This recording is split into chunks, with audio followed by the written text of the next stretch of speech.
मित्रों नमस्कार। आप हैं बसंत गुरु जी के साथ।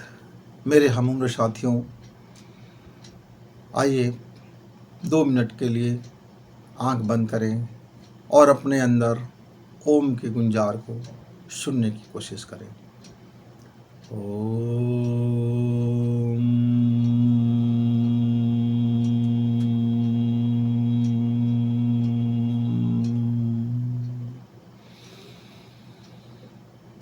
मैंने अभी कुछ सेकंड ही इसको नाद किया, क्योंकि 2 मिनट में हम कहेंगे तो बड़ी लंबी वीडियो हो जाएगा। इस तरह से आप यदि सुबह सुबह रोज़ 5 मिनट या सोते समय 5 मिनट का यह नाद आत्मनाद कर लें तो हमें ज़िंदगी के बहुत सारे अनसुलझे सवालों का जवाब मिल जाता है। आजकल आप देखे होंगे किसी भी युग में, चाहे मेरा वो विज्ञान का युग हो, चाहे त्रेता हो, द्वापर हो, सतयुग हो, कोई भी युग हो, चाहे आने वाला आपका कलयुग हो, कोई भी हो, मैं अभी के युग को विज्ञान के युग कहता हूँ, आने वाले समय को मैं कलयुग कहता हूँ। विज्ञान के युग इसलिए है, अभी हमारे जीवन के हर सांसों में, पोर पोर में, रहन सहन, खान पान, उठना बैठना, सोना जागना, हर जगह यदि कुछ चीज़ हावी है तो वह है विज्ञान और उसके उपकरण। विज्ञान और उसके उपकरण यानी विज्ञान का इतना टूल्स हमारे जीवन में हावी है कि एक क्षण के लिए हम उस विज्ञान से यदि अलग हो जाते हैं तो हम बेचैन हो जाते हैं। आप जंगल भी जाते हैं, सैर सपाटे में भी जाते हैं तो वो विज्ञान को साथ लिए चलते हैं। कहीं भी जाइए आप, आपका विज्ञान पीछे नहीं छोड़ता। आप उसके बगैर आज का जीवन की कल्पना करना बड़ा अधूरा लगता है। तो हर पीढ़ी अपने नए पीढ़ी को ये समझाता है कि तुम ये करो, तुम ये करो, ऐसे सावधान रहना, वैसे सावधान रहना, आप यहाँ मत जाना, वहाँ मत जाना, उनसे दोस्ती मत करना, उनसे ऐसा मत करना, उनसे अफेयर मत करना, ऐसे कारोबार करना, ऐसी ज़िंदगी में चलना। मतलब हम बुजुर्ग जो होते हैं, हम अपने बच्चे को बचपन से एक सांचे में ढालने की कोशिश करते हैं, एक खांचा बना देते हैं, एक डायग्राम बना देते हैं, और हम पूरे बच्चे को, जब से वह बच्चा घुटने के बल चलना शुरू होता है, वह घुटने के बल चलना शुरू होता है, तब से हम उसको एक डिजाइन में ढालना चाहते हैं और बच्चे ढलते चले जाते हैं। लेकिन जब उनका युवा अवस्था आता है तो वो सारे चौखटे तोड़ देते हैं। जैसे वो 25 साल का और 30 साल का युवा बनता है, 20 से 25 साल का उम्र और 20 से 30 साल का उम्र, 2 स्टेप उनके जीवन में आते हैं। और इस या तो वो 20 से 25 साल की उम्र में, और कुछ बच्चे तो 16 साल में ही वो सारे चौखटे लांघ देते हैं। लेकिन उस समय उनकी दिमाग परिपक्व नहीं होता। वह समय दोस्त या अन्य फीलिंग के कारण से वह क्रांति कर देता है अपने आप में। हो सकते हो बुरा भी हो, गलत भी हो, सही भी हो, अच्छा भी हो, बुरा कुछ भी हो, लेकिन वो एनर्जी बांध तोड़ देता है।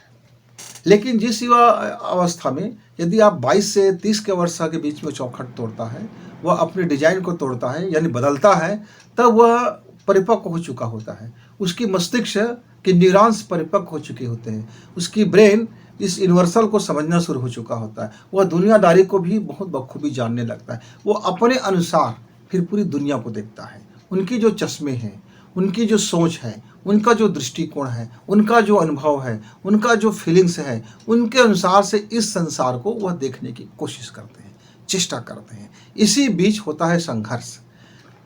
मेरा आज का युवा वह अपने दृष्टिकोण से इस जमाने को देखते हैं, लाभ हानि, गुणा भाग, कमाना धमाना, सफलता असफलता, और आज का जो दौर है, ट्रेंड है, फैशन है, या कह लीजिए सभ्यता है, आज का जो सोसाइटी है, उसमें वो अपने दृष्टिकोण से देखता है। और हम बुजुर्ग हम अपने दृष्टिकोण से देखते हैं। अब देखिए, अब मान लीजिए मसलन मेरा उम्र 60 साल का हो गया, तो मेरी जो सोच होगा वो 60 साल पुरानी होगी। अब मैं वह 60 साल पुरानी चीज़ों को आज के समय में मैं फिट करने की कोशिश करूँगा, तो वही तो हो गया है ना, मखमल में टाट का पैबंद। अब आज का युग विज्ञान का इतनी छलांग लगा लिया है इस मैग्नेटिक पावर ने, इस अणु पावर ने, इस एनर्जी पावर ने, कि हमारे समय का जो साधन थे, सोच था, वह कल्पना भी नहीं कर सकते थे उस समय में, जो आज हकीकत में है। आप समझ लीजिए, जिस बाबत हम कल्पना तक नहीं कर सकते थे आज से 50 साल पहले, आज वह फलीभूत और हकीकत है। तो तो अब हम ये हम हमारे साथ तो यही दुखदाई है कि हम अपने अनुभव को सबसे बेहतरीन मानते हैं और कहते हैं कि मेरा जीवन भर का अनुभव है, मेरा बाल यूं ही नहीं पके हैं, मैंने दुनिया देखी है, मैंने जीवन को उतार चढ़ाव देखा है, मैं लोगों को समझा है। हाँ मित्र, हमने अपने समय में अपने बुद्धि के अनुसार से, अपने दृष्टिकोण के अनुसार से हमने उस संसार को समझा था, तो हमारे माता पिता ने भी वही विरोध किया था। आज हम अपने बच्चों को कहते हैं तो आज हमारे बच्चे भी वही विरोध करते हैं। अब इसका बीच का रास्ता क्या हो? तो भारतीय सभ्यता में इसके लिए एक अनुकूल रास्ता सुझाया गया है। हमारे बहुत सारे ऋषियों ने अपने समय में यह बात समझ गया था। अब जो युग दृष्टा होते हैं, जो महान लोग होते हैं, वे अपने समय से 1000 साल पहले की बात सोच लेते हैं। वे लाख साल पहले की बात सोचने वाले बहुत कम आपको मिलेंगे। पर कुछ कुछ ऐसे महापुरुष होते हैं जो 1000 साल पहले की बात को समझ जाते हैं और 1000 साल पीछे की बात को भी समझ जाते हैं, क्योंकि उनका मस्तिष्क यूनिवर्सल होता है और वो अपने मस्तिष्क के पावर से वह टाइम और स्पेस से परे वो अपने चीज़ों को समझ लेता है। ऐसे महापुरुषों के द्वारा हमको राह बताई गई है। क्या बताया गया है? कि आप अपना अनुभव शेयर करो और आप उनके सपनों के बारे में समझो। आज को, वर्तमान को भी देखो और जो आपने मूलभूत चीज़ें से जो सीख लिया है उस सीख को बच्चे को बताओ। जैसे प्राकृतिक सीख है कि हमें दूसरे को कष्ट पहुंचाना नहीं चाहिए, ज़रूरतमंद को मदद करनी चाहिए, आपकी सोच में सकारात्मक हो, आप पॉजिटिव लेके सोचें, आप अपनी मेहनत करने में कमी ना करें, आप अपने हिस्से का प्रयास पूरा करें। आपकी अपनी सोच यदि अच्छा होगा तो उस अच्छे सोच वाले लोगों का हमेशा आपके साथ जुड़ाव होगा। ये यूनिवर्सल सत्य है, ये काल से परे हुए सत्य है। इसमें कभी किसी युग में कोई राय रत्ते भी फर्क आने वाला नहीं है। क्यों? क्योंकि यह एक मैग्नेटिक पावर है, यह एक जैव शक्तियाँ हैं। तो जो हमारे नेचर है, यदि हम उस प्रकृति को समझ जाएं, उस प्रकृति को समझ करके हम उसको आकर्षित करें। आकर्षित करने का मतलब क्या है? मान लीजिए आपका एक दोस्त बड़े प्रिय है, अब जब आप उनके साथ बैठते हो, समय बिताते हो, तो ऐसा लगता है कि घंटे समय बीत गए, लेकिन लगता है कि अभी तो मिनट 2 मिनट हुआ होगा। आप दिन भर भी समय बिताते हो तब भी बोर महसूस नहीं करते। अब एक आपके पास एक और दूसरा मित्र है, जो कभी वो आ जाए तो आपका वो आधा घंटा ले ले तो ऐसा लगता है कि कब जाए, और आपके अंदर को बिल्कुल मन नहीं होता उनके साथ समय बिताने का। अब मान लीजिए इस नकारात्मक मित्र के पास यदि आप ज़्यादा समय बिताएंगे तो आपके जीवन में किसका प्रभाव पड़ेगा? वह नकारात्मक चीज़ों का प्रभाव पड़ेगा। लेकिन यदि आप सकारात्मक पॉजिटिव सोच वाले मित्र के साथ समय बिता रहे हैं तो आपके कर्म में, आपके लाइफ में कौन प्रभावित करेगा? वो पॉजिटिव सोच प्रभावित करेगा।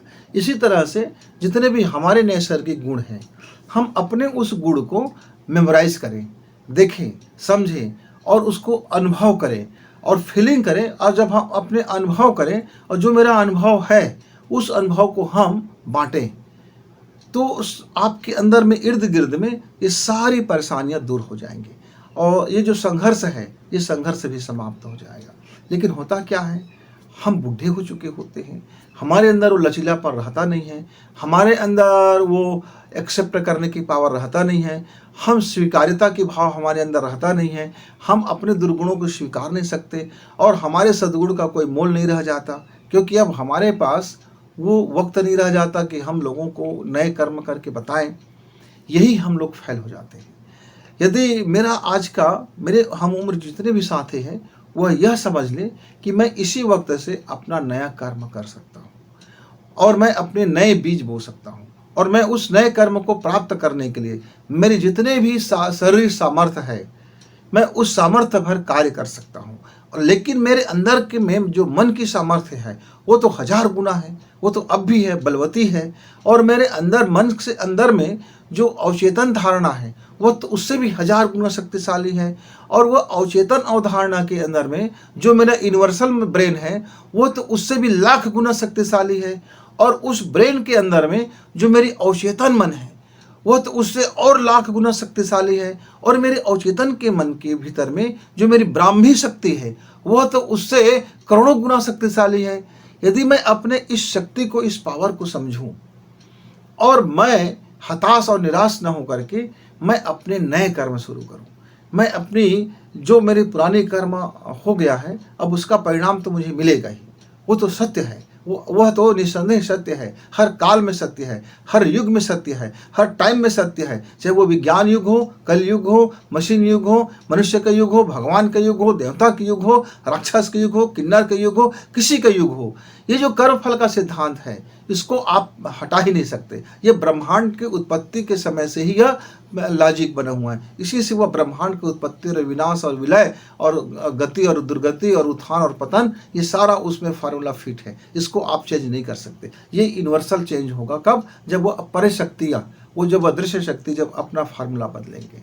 मित्र, तो हम अपने नौजवान बच्चों को समझें, आज की परिस्थिति को समझें, उनकी सपना को समझें, उनकी योजनाओं को समझें, और हम थोड़ा सा अपने को, थोड़ी सी उनकी समझ को भी समझने की कोशिश करें, और हम अपना जिद छोड़ दें, हम अपना अटैचमेंट छोड़ दें, और हम अपनी पावर, अपनी अहंकार, अपनी ईगो को हम जैसे ही छोड़ देते हैं, हमारे बच्चे हमसे भी बेस्ट हैं, हमारे नौनिहाल हमसे भी ज़्यादा जानते हैं, हमारे नए युग के बच्चे हमसे भी ज़्यादा बुद्धिमान हैं, हमारे आने वाला जो पीढ़ी है वो हमसे ज़्यादा ताकतवर है, हमारे जो नई पीढ़ी है उनके साथ में नई ऊर्जा है, नई शक्ति है, नया विज्ञान है, और उनके साथ ढेर सारी शक्तियां हैं। क्योंकि हम अब पीछे ज़माने के, अब हमारा जो शरीर है, जब हमारा वो शरीर बल, अब हमारी कोशिकाओं का बल, अब हमारी चिंतन का बल, अब जरा सा इस चपेट में, अंधेड़ में हम उसमें फंस गए हैं,